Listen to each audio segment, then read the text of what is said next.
I didn't know if they would me. Right. I was quite terrified of that. And then it got more and more threatening. And then like, oh, do you want me to hurt you now? Do you want it to be rougher? And every time I didn't look like I was enjoying it, they would refilm the scene. Yeah, eventually I just wanted it to be over. So eventually I did what they said. Yeah. And when the being did finally stop, when they finally got what they wanted, I locked myself in the bathroom. And I eventually, it was starting to get light at that point. And I eventually came out and they had ordered room service and were sitting there eating burgers and French fries, watching TV.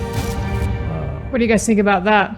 Just amazing. I don't think we understand the whole, like what trafficking really is. You think it's like a van pulls up and they pull somebody in and chain them up in a basement and you don't know, like they're off grid or something. But I've heard this type of stuff happen a lot. A girl goes for like a nude photo shoot. She's okay with that, but would never do porn, and signed a stack of documents. And in there, it's saying you have to do this or we take you to court. And they're just agreeing to it. You're not. Who's going to read all that? And I personally know a model who that's what she did. She just signed a stack of documents.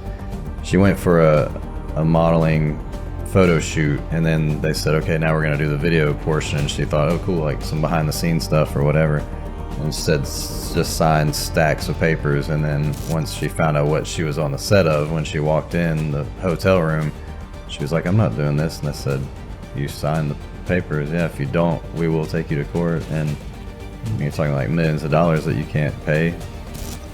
So I don't know every situation, but that's one I've heard.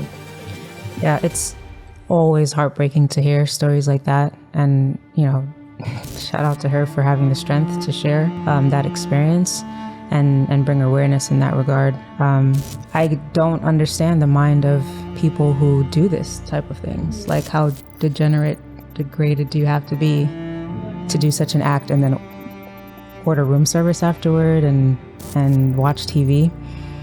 It's just a complete lack of morals, and it's like their frontal lobe is completely removed, like they're overtaken by something that they're not even present for the act, and then life goes on afterward. And they're causing so much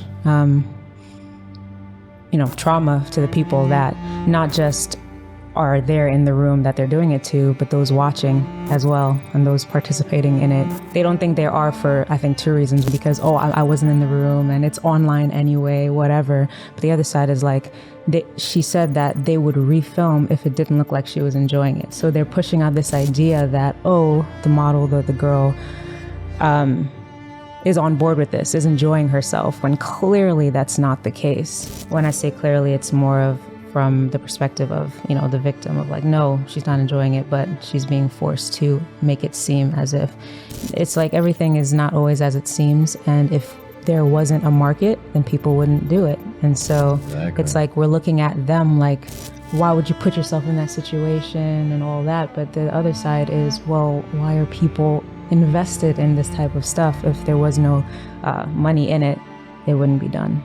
What I also learned from listening to the podcast Consider Before Consuming is that a lot of pornography that's online is also done by maybe someone's boyfriend, partner, that will just secretly film them, and boom, it's online and everybody knows who you are. Like, they recognize your face and all that kind of stuff. So there really is an issue with, you just don't know what you are consuming. You don't know, is this person trafficked? Was this person forced? You might think, well, it looks like she's enjoying it, but like that might have been completely fake.